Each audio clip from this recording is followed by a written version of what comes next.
दिवसांपासून नवी मुंबई पावणे MIDC मधील आगीच्या घटनांमध्ये प्रचंड वाढ झाली आहे। नुकतेच काही दिवसांपूर्वी पावणे MIDC मधील महक केमिकल कंपनीला भीषण आग लागली होती। अशीच भीषण आग आज पुन्हा एकदा पावणे MIDC मधील नवभारत इंडस्ट्रियल केमिकल कंपनीला लागली आहे।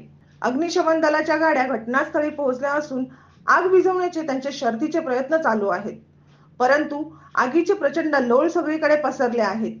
या घटनेत कोणत्याही प्रकारची जीवितहानी झालेली नसल्याचे सांगण्यात येत आहे।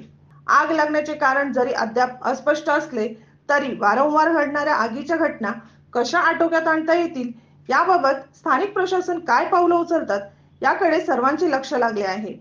ब्युरो रिपोर्ट, प्रखर लोकमान्य। संपूर्ण महाराष्ट्रातील परखड बातम्या पाहण्यासाठी आमच्या प्रखर लोकमान्य न्यूजला सबस्क्राइब करून बेल आयकॉनवर क्लिक करायला विसरू नका।